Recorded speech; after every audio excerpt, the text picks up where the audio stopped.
Prolonger, communiquer, voici les éléments de réflexion du Conseil national de sécurité. Ce vendredi, à 14 h, le Conseil national de sécurité va se réunir. Une semaine après le confinement annoncé par la première ministre Sophie Wilmès, la Belgique s'attend à de nouvelles décisions. Pour rappel, le Conseil national de sécurité est composé de la première ministre, qui préside le CNS, des vice-premiers ministres et des ministres de la Justice, de la Défense, de l'Intérieur et des Affaires étrangères. Pour ce qui concerne les responsables politiques, il y a d'autres responsables policiers, judiciaires, etc. Vu la situation, les entités fédérées, avec les ministres présidents, sont également à la table du CNS. Avant cette réunion du Conseil national de sécurité, les scientifiques auront pris langue avec les politiques pour faire le point. Le CNS discutera, par la suite, des décisions à prendre. Quels sont les enjeux? C'est la question centrale. Les mesures prises par le gouvernement sont-elles efficaces? Chaque jour, les chiffres de contamination, de décès, d'hospitalisation en soins intensifs ou non, évoluent, la plupart du temps à la hausse. Peut-on néanmoins penser que ça va mieux? Certains scientifiques le pensent. Dans les analyses génétiques réalisées sur les différents porteurs du virus, on se rend compte qu'il y a plusieurs types de Covid-19 qui circulent chez nous, sans pour autant se répandre. En clair, différentes versions du coronavirus sont présentes chez nous, mais on constate que ces différentes versions restent dans leur zone. Elles ne voyagent pas d'Ostende à Arlon. Cette constatation est une source d'optimisme pour les experts. Selon les experts, pour que les mesures soient efficaces, il faut que la population en saisisse leur sens. La possibilité de les durcir n'est pas nécessairement bien vue par certains experts. Il faut garder l'adhésion du public pour que les mesures fonctionnent. Mais le monde politique est bien conscient que les mesures ne sont pas respectées partout, par tout le monde. Il n'est pas question, et pas possible, de mettre un membre des forces de l'ordre partout pour surveiller les allées et venues de tout un chacun. Et il n'est pas non plus prévu, à ce stade, de prendre des décisions drastiques concernant les déplacements, comme en France. Mais le gouvernement fédéral souhaite rappeler que des sanctions sont déjà prévues actuellement. La population est appelée à respecter les mesures de confinement déjà édictées. C'était l'un des points compliqués de la dernière négociation au CNS. Les cours restent suspendus, et à la question de savoir si les cours pourront reprendre après Pâques, si l'on devra continuer les cours cet été, etc., le CNS pourrait plutôt décider de renvoyer la décision à plus tard.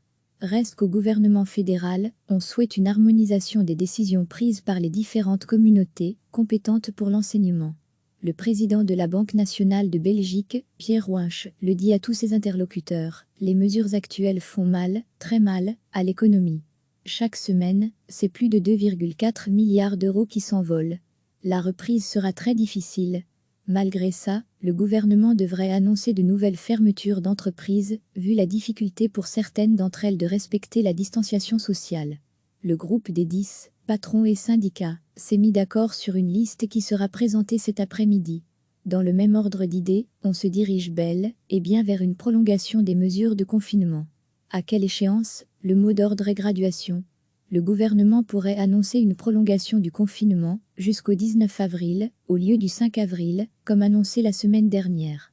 La Belgique agira par petites touches, après avoir très vite réagi, au contraire de nos voisins. Les Pays-Bas, la France et la Grande-Bretagne recevaient chaque matin l'essentiel de l'actualité.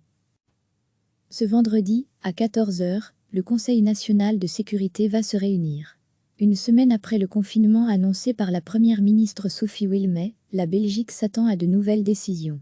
Pour rappel, le Conseil national de sécurité est composé de la première ministre, qui préside le CNS, des vice-premiers ministres et des ministres de la Justice, de la Défense, de l'Intérieur et des Affaires étrangères. Pour ce qui concerne les responsables politiques, il y a d'autres responsables policiers, judiciaires, etc.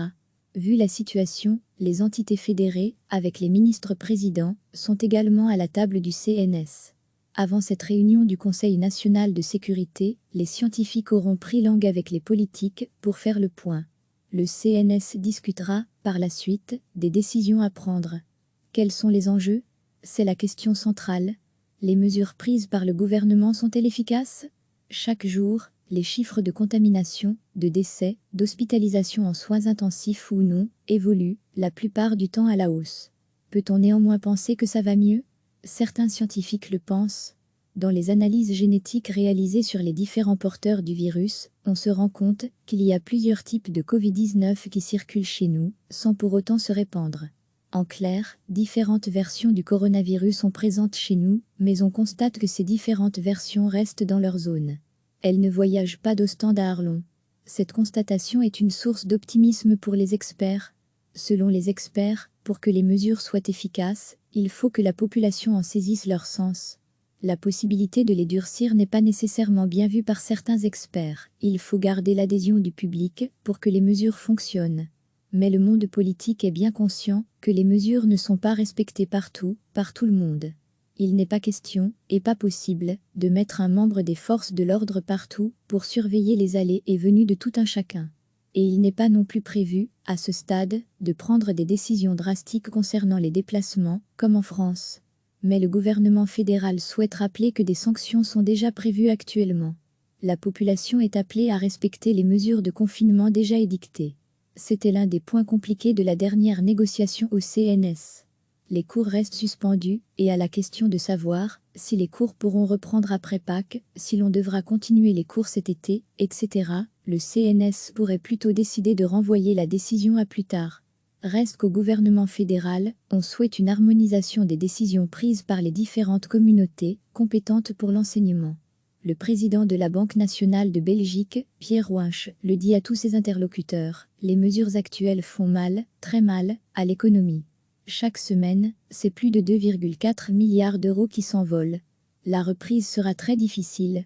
Malgré ça, le gouvernement devrait annoncer de nouvelles fermetures d'entreprises, vu la difficulté pour certaines d'entre elles de respecter la distanciation sociale. Le groupe des 10, patrons et syndicats, s'est mis d'accord sur une liste qui sera présentée cet après-midi.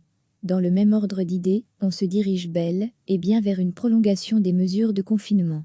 À quelle échéance? Le mot d'ordre est graduation. Le gouvernement pourrait annoncer une prolongation du confinement jusqu'au 19 avril, au lieu du 5 avril, comme annoncé la semaine dernière. La Belgique agira par petites touches, après avoir très vite réagi, au contraire de nos voisins, les Pays-Bas, la France et la Grande-Bretagne. Cliquez sur s'abonner pour recevoir les dernières nouvelles.